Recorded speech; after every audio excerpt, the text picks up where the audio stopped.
Alright everybody, what we've all been waiting for. The sequel to Daughter of Discord. Son-in-law of Discord. Yay. Chapter 1. Home. I tried so hard to work on so many fics at once, but I was bound to relapse sooner or later. So here is the long-awaited sequel to Bride Discord and Daughter Discord. I was so many started as the Princess and Unicorn, but I've hit a wall in that story, and I realized it's been over a year since Daughter Discord. I don't think this one's gonna be as long, but it's gonna have some dark elements in it. Disclaimer, I do not own My Little Pony. Friendship is magic. It was quite possibly the second most horrible day of Discord's life. Double One used to be the day he was turned stone, but that had been replaced long ago with the day he lost the girl of his dreams. Evie had won her back days later. The day had taken off courage and rage, was nearly turned stone again, almost lost his family forever, watched his beloved wife die, and was molested by the crazed queen of the Changelings. It would have topped all his bad days, had it not ended in happiness. Thanks to a powerful daughter, Screwball, the Changelings were no longer a threat, and by some strange magic, his sweet flashlight had come back from the dead. With the return of his infant son, Zany, who had been kidnapped by the Changelings, his family was whole again, and all of Ponyville rejoiced in a grand celebration. However, Disco was about ready to put this day at number 1, due to the fact that his daughter's boyfriend was moving in. Don't get him wrong, Mothball was a decent cult. He had rescued Sunny from the Changelings, helped Screw defeat the army with their magic kids, and he made the girl happy. Disco would have liked him a lot better had he not been the son of the witch that wanted to ruin his life. "Welcome in!" Screw exclaimed as she opened the door to the castle. "La Chateau de Chaos." Changeling walked in, a yellow pug with pink hair fluttering behind him, gray fur also with pink hair and red spiral eyes, matching Scrub's purple ones. While she had risen out at her daughter. "What language were you speaking?" The pink purple-haired pony in the purple had shrugged. "No idea." Mothball gawked at the interior of the Castle of Chaos. The entrance hall was kept relatively normal for the convenience of guests, with green walls bearing family photos, a red couch, pink and purple checkerboard for floor, a green crescent-shaped coffee table, and a fireplace. When he looked up, he saw stairs leading to nowhere and blue doors hanging in midair. He nearly collapsed from dizziness. Scribble giggled as a reaction. "That's right, you haven't been inside before." Mother groaned as he put his hood to his head. "My head hurts." "You'll get used to it. This your new home after all." He blinked and stared at her. My... His legs left from underneath him. Panicked, Scribble caught him in her hooves before he hit the floor. Her mother kicked and Scribble looked at her in confusion. "What'd I say?" "Sorry," Fletcher grinned. "It's just that I reacted the same way when I first came here. Do you remember that Discord?" She frowned when she saw her husband wasn't at her side. "Discord?" The Jaconquist beat his gray head through the front doorway, his expression readable. "Yes," he sighed. "I remember that, darling." Mothball grumbled as he slowly regained consciousness. Scribble chuckled. "Glad to see you alive." "What happened?" he asked, blushing once he realized Scribble was holding him like a doll. "You fainted. I was talking about how this was your new home and you fainted. With gifts." "Sorry," he said, rising to his hooves. "It's just..." His eyes wandered around the room, taking every detail into account. "I've never had a home before.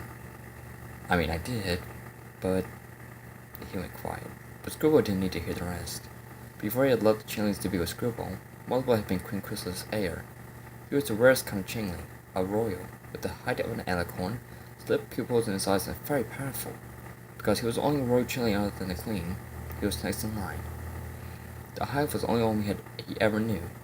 It wasn't a terrible home. He had his own room and everything. But it never felt like home, for even though he had thousands of brothers and sisters, no one really cared for him. His sons were all jealous of him, and his mother literally didn't have the heart to love him fully. Martha was the only Changeling with a heart, which he had inherited from his pony father. He was still shocked by the recent news from his mother that it takes two to make a royal Changeling, though she didn't tell him who his father was. Oddly enough, he wasn't worrying so much about that. All he could think about was this big change in his life. Finding his true love, leaving the only family he had ever known, defeating that family with powerful magic, and now moving to this fun house of a castle. Scribble over on him. Well, we'll make you feel right at home here. That's right, Fletcher said, patting his head. You're part of the family now. Right, Sandy? The baby called giggled in response. Discord said nothing, only stared at the changeling. He looked so much like his mother. Green eyes, tiny fangs, blue cobweb hair, beetle's back, insect wings, holes in his black legs. The only thing he didn't see inherent from her was her character. He must have gotten that from his father, whoever he was. Discord knew the changeling meant no harm, especially after Cora explained to him that Scribble was not feeding off Scribble's love because her love was reciprocated, but just looking at him brought back so many memories. Discord stood as the teens moved in for a kiss. His father instantly got the better of him as lunch usually. Hold up, he exclaimed, darting his eyes at Changeling. If you're going to live here, we're going to have to set some ground rules. Rule number 1, you're not to come within 12 feet of each other. Dan, Scribble whined. Fine, 12 inches. So no touching. Ever. Rule number 2, you're not to be alone in the same room together. Rule number 3, his eyes were burning into multiples now. If you hurt my daughter or any other member of my family in any way, I swear I will turn your brains to soup and serve you to the force with 5 beans a Discord. The conquest grew silent at the angry sound of his wife's voice. He straightened up and smiled innocently. Yes, love? What can I do for you? She put her free hook on her hip and raised her eyebrows at him. This look was such an stare, but it alone was enough to bring the guilt out of Discord. Be nice. Those 2 words were all that was needed to make him submit. Some streamed to his side as he let out a groan. Fine. I'll play nice with the little insect. He begrudgingly patted Moth on the head, which made the changeling cringe in discomfort. So, Scribble uttered, attempting to break the ice. Why don't I show you around? You did get lost in this place. So those 2 pink dodos are Mom and Dad's room. The white one with the purse part is my room. Hey, where's he gonna sleep? We can spruce up one of the guest rooms, Fletch offered. You can ask Disco to decorate however you like. Do I have to? Disco grumbled. Yes, his wife scowled. What was his screwball? I thought you said he liked me. He does, Scribble assured him. He's just a grump. Plus, you're dating his daughter, and now you're gonna be in the same living space as her. She blushed at the thought. Anything could happen. The changeling tipped his head in confusion. After a moment, his eyes widened, and his cheeks flushed to match hers as he cut adrift. Whoa, whoa, whoa, whoa, whoa, whoa, whoa, he exclaimed back away from her. We said I love you just yesterday, and we just had our first kiss.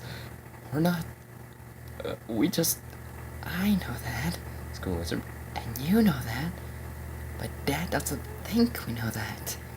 As a an example, just go teleporting, holding up a ruler. The thought danger also stands. Scribble rolled her swirly eyes. This had to be the longest day of her entire life.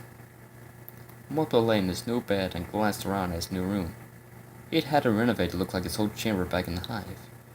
Green cave-like walls, a huge bed with a crystallized mattress, a thin black blanket, and a hard pillow. It was all he really needed to feel comfortable. Scribble had added a black armor with new outfits for him to wear. He didn't normally wear clothes, even while disguised, but it was still a nice thought. It was strange that he was purposely reminding himself of the hive. His current home or not, it was still the place he had grown up in, and it's hard to give up the bed you slept in for 17 years.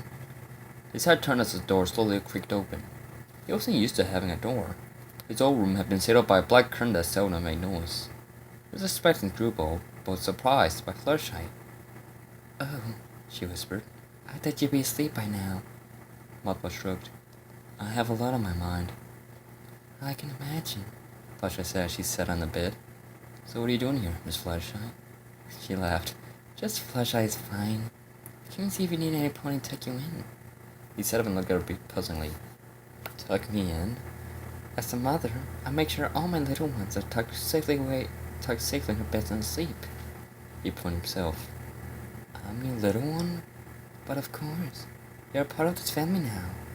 I consider you one of my little ones. Oh, you don't mind, do you?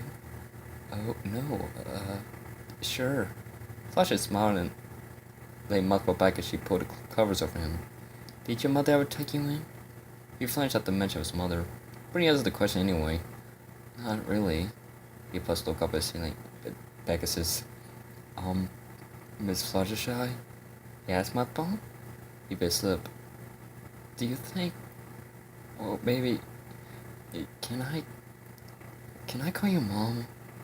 Fluttershy's eyes widened for a second, but then her eyes curled into a sweet smile. If that's what you wish, sweetie. She leaned forward and surprised multiple further by kissing him lightly on the forehead. He felt a surge of motherly love pass through him. You guys are gonna be so nice to me, he murmured. I'm gonna have to learn to control my feeding. Fluttershy giggled. I'll keep that in mind. Good night, Mothball. She fluttered her wings and hovered at the door. Oh, Miss Flutter... Mom? She turned back. Yes? Mothball looked shyly down the floor. Thanks for everything. Fluttershy flashed him one last smile before closing the door and whispering, You're welcome. She turned around. She saw her husband sitting on the couch with his head in his hands. Her smile wavered when she noticed the sadness etched in his face. She flew over to him and gently placed her hoof on his back. Honey? Jessica looked up and smiled. Then, without saying a word, he put her to his chest and ran his fingers through her silky mane. Fluttershy didn't need to ask why he was doing this, just snaked her hose around him while listening to his heartbeat. I can't ever lose you again, he whispered. Fluttershy shook her head. You won't. He pulled away and looked at her seriously. I mean it, Fluttershy. You're the only thing in this world I keep me sane. That's not true. What about the kids? He shook his head. You saw what happened. When I saw you kissing that stallion, it wasn't me. It was a changeling. I know that, but when I thought I had lost your love. He showed off as he caressed her face with his paw. Not even the kids could keep me sane. You're as chaotic as I am. But you... His claw moved to her face as well, and Fluttershy closed her eyes as she leaned to his touch. You're the point brought light to my heart. You taught me to love. You showed me that there's more to life than chaos. And when I saw you die, Tears filled his eyes. He couldn't finish. Fluttershy opened her eyes and reached up to touch his face. Shh, she whispered. I'm here now, and I'll never leave you again. He closed his eyes in silent content as he held her close to his face. You're you. And I'm not gonna waste another second with you. His eyes opened again as an idea came to him. Starting right now. He snapped his fingers and the couch disappeared. The entrance hall was then remodeled into a ballroom. The walls and floor turned gold. The chandelier above them glowed brighter than ever before, but doing that so it didn't hurt their eyes. Disco snapped his fingers again until they were dressed in elegant attire. Fluttershy gasped at the familiar golden gown embroidered in roses and vines. She lifted her skirts to find golden slippers on her hoofs. Her maid was tied to a ponytail falling loose over her shoulder, a rose saddle above her left ear. Disco wore a black tuxedo with white lining on the jacket and yellow buttons to match the bow tie. A thirst on his fingers and violin music started playing. Fluttershy smiled at the tune. A first date, Disco grinned. The best night of my existence. She raised her eyebrow coyly. Next for a wedding night? He shook his head. No, because that night was the night I fell in love with the most beautiful man in the world. To think I had the honor of kissing and dancing with her. He badly held out his gloved claw. May I have that honor again? Fluttershy giggled as she placed her hoof in his claw. Always. Multiple thoughts were interrupted at the sound of violin music. Curious, climbed out of bed and slowly opened the door. His eyes widened at the sight of Screwball's parents dancing in the middle of the entrance hall, which had been transformed into a ballroom. Fluttershy's head was on Disco's chest, and he held her close as he gently twirled her around. His paw was wrapped around her tiny waist, and his claw clutched her delicate hoof to keep her from falling. She was so much smaller than him, but for them, size didn't matter. A mothball was in all. Even if he couldn't feel the emotion radiating out the couple, he could see in their eyes and the way they held each other that the love they shared was powerful. More than that, it was the most powerful love he had ever felt. It was no wonder his mother had tried to take advantage of it. What amazed him the most was the soft look in Disco's eyes. He had never seen the Draconicus look so peaceful. Maybe Screwball was right about him not being as grumpy as he seemed. He decided to get to the couple some privacy and quietly shut the door. As he crawled back into bed, his thoughts returned to his mother. He had always known his mother and Disco had had a history, but his mother had never given the details. He wondered what could have happened between them to make his mother so angry. Flashback. Disco was young, around 14. He had really lost track of time since the awful blizzard that took his parents. It must have been at least 5 years, maybe longer. He didn't really care how long he had been wandering aimlessly throughout the lands. All that mattered to him was finding a place to settle down. He was in a forest of black trees, almost appearing dead. Despite the lack of leaves, the branches still loomed overhead, blocking out the sun. Disco never minded the dark. He loved how chaotic and familiar it was. Maybe they could be hiding in darkness, it would have been hours guessing what it was in order to kill boredom. Disco looked down as the lion paw stepped in a puddle. He peered at his reflection and saw the gray head of a coat with a black mane, the mop of white on top. His single fang had grown over the years, but it was still relatively small. His eyelids drooped over his yellow eyes with red pupils. After a while, he splashed the pile with his e-claw, his reflection rippling. Maybe he should just give up. He was never going to find a family that would accept him. He was too different. His head shot when he heard the sound of a tree branch. He spun around. "Who's there?" he smashed some weapon. "I'm warning you.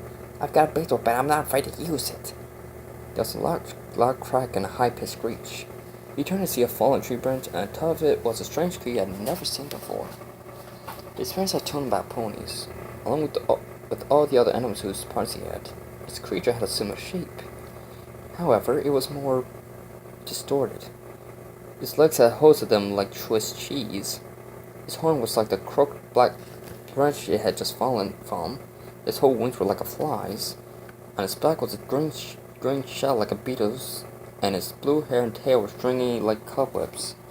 This guard made his bat ready when he saw the small fangs, in case the creature was carnivorous. The thing looked in with green slit eyes. It squealed and green flames engulfed it. Disco was about to put out the fire with the hose when the creature suddenly became less deformed and more like a pony. Now it was a yellow foal with pink and brown eyes. Disco's jaw dropped at display. "How did you do that?" The creature tilted his head, confused his reaction.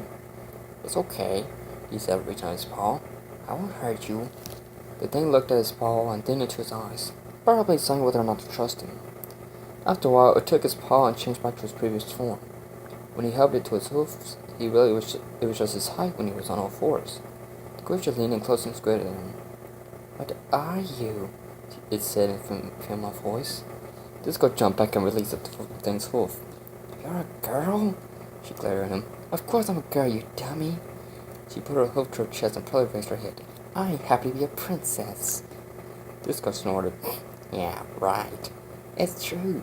I'm a princess Insectra Arachne Chrysalis Changly III. Chrysalis to my friends." He blinked. "Right. And I'm King Discord Cute Jaconicus the 55th. I'm serious, you joker. I'm either changeling throne." He blinked again. "What's a changeling?" She rolled her eyes. "You're really dense, aren't you? Changeling's a shapeshifter. I can turn into anything." "Really?" Disco said excitedly. "Can you turn into a puppy?" Chrysalis decided to comply with his request, taking the form of a young Saint Bernard. Disco nodded in approval. "Impressive. How about a whale?" She changed again, but back to herself. "Fine. I can't turn to big things yet. I'm only 12. Ha! He growled. "I can do better than that." He snapped his talons, a small pink cloud appeared, brown liquid dripping from it. Chrysalis gasped as he summoned a glass and filled it with liquid.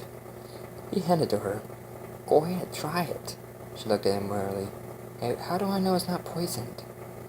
Disco drummed like put his paw to his chest. "Why, Chrissy, what kind of creature do you take me for?" "I don't know. You haven't answered my question yet. What are you?" "A Draconicus. Now drink the chocolate milk." He hesitantly took a glass and sipped from it. Her eyes wide in amazement. It tastes just like love." Disco tilted his head. "How do you know that?"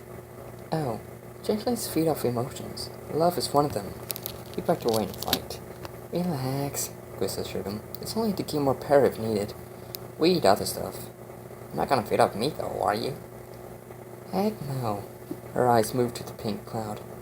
"How'd you do that anyway?" Disco shrugged. "I was born with it. Does your species do that sort of thing?" He hung his head. "They did.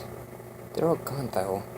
This guy could have been mistaken, but he could have sworn a changeling was looking at him with sympathy. You're all alone? He nodded. Do you have a place to stay? He shook his head. Then come with me back to the hive. He looked up at her in surprise. Why? She shrugged. That's what friends do. This girl felt like he was going to faint. We're friends? Quizzed his head on her roof. Sure, why not? Her lips moved to an evil grin. Would I steer you wrong? A flashback. Disco sat up in bed with a gasp. He looked down at his wife. She was turned away from him, sleeping peacefully on her side. As much as he loved watching sleep, he needed to be alone for a bit. He tapped himself to the entrance hall and slumped on the couch. He snapped his fingers to light the fireplace and again for a glass of chocolate milk. He wished he had never met that venomous spider. If he had known her true nature back then, he would have never gone with her to the hive, let alone agreed to be her friend. He thought they had been friends, but she had betrayed him. He knew he shouldn't listen to his wife and let go of the past, but after today, the past just kept coming back to him. He remembered the anger in the queen's eyes when she had sworn he had broken her heart. It still made him shudder to think that witch had once been in love with him, and that she had removed her heart from her chest because he had broken it. Was it true? Had she really been in love with him all that time? The Discord began to wonder if things could turn out differently. Sir? He jumped at the sound of the prince's voice. Mothra was standing right beside him. What are you doing up? Discord snapped. You weren't in my dog's room, were you? No. Well, Scissor, when his hoof, I just got hungry. So you haven't got a fuss for midnight psych? Will you stop? Just wanted some chocolate milk. They said in Discord. Do you like chocolate milk? The changeling grinned. I love it. Discord stared him in the side. He summoned a second glass. Here, he said coldly, handing him the glass. Now go away.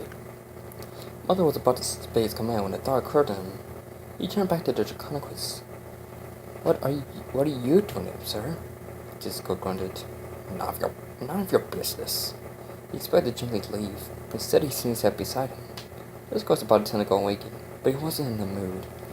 After a few minutes of awkward silence, Muscle let out a light chuckle.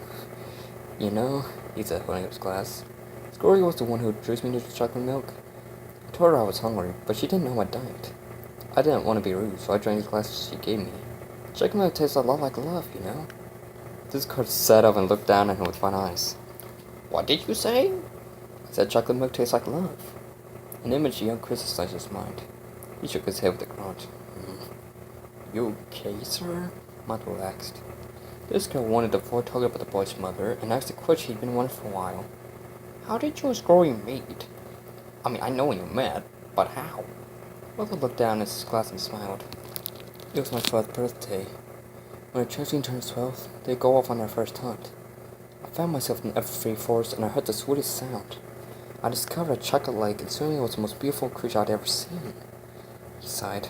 Her melodious voice, her curly purple and white hair, her hypnotic eyes, Discord cuffs in the spot. Right, Mother said, shaking his head. Anyway, I felt something pounding inside me and I figured it was my stomach. I took the form Dinky, but Scory wasn't fooled. He blushed in embarrassment. She started banging my head at the ground. The guy was chuckled. That's my girl.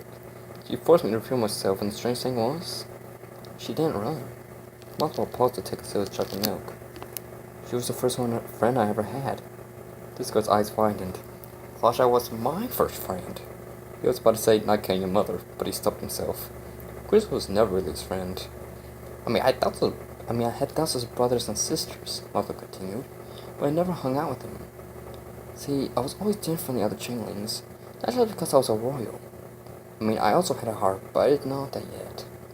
I always felt like I didn't belong. When I met Screwy, I felt like I finally belonged somewhere. For the first time, I felt like I had a heart. He looked up at Discord in the eye. You know what I'm saying? Discord was silent as he stared down at the changeling. He resembled his mother greatly, and now when he looked at him, he saw himself. He was an outcast. He'd been ostracized for being different all his life. Suddenly, Discord felt bad for calling him a heartless man so many times, when he had been called the same, and it took the love of men to change them both. Yes, Mothball, Discord whispered. I believe I do. Mothball didn't need to hear anything else. The sympathy in the Draconicus eyes was enough. I'm going to bed, he announced, lying on the couch. Wait, Discord said, putting his claw on Changeling's shoulder.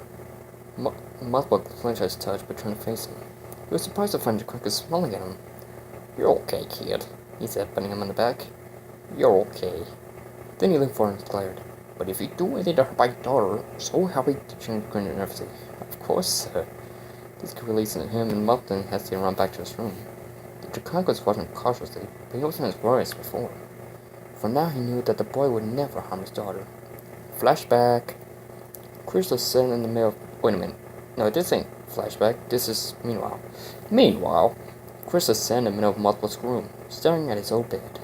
In her host was a thin black blanket he had slept with since birth. She had head up to her chest, her eyes holding no emotion, as blank as the winter night sky. She had thought that by removing her heart, the hurting would stop. But it wasn't until she had done the deed that she realized emotion did come solely from the heart. She felt nothing in her chest and shed no tears, but her stomach felt heavy and her head was tingling. She didn't care about her defeated Ponyville. There would be other battles. It was a cause that made her like this. She had lost her son. She recalled the day Multiple had been born. She hadn't expected it. It was just another one from monthly births. She'd gotten too used to not feeling the pain. She got surprised when one nurse gently announced, "Your Majesty, this one's a royal." The nurse handed her the black larva, which was twice the size of his newborn siblings. His eyes were green with slit pupils, the sign of a royal. "A prince," she muttered, "an heir to my throne." She held him up. "You will become the deadliest changeling of them all, so deadly that even your own kind will fear you." She grinned at that, and it was deadlier to an insect than a mothball. She had tried so hard not to fail this time, to turn her child into a king while remaining unattached, but all in vain. It had happened again. She had driven her child away, and once again she was left without an heir. "Your Majesty?" She did not need to turn around to know it was General Mendes standing in the doorway. "The other chains want to know what our next course of action is." The Queen stiffened. "Tell them that we will not be playing another attack for a while. Not until we've recovered from our defeat."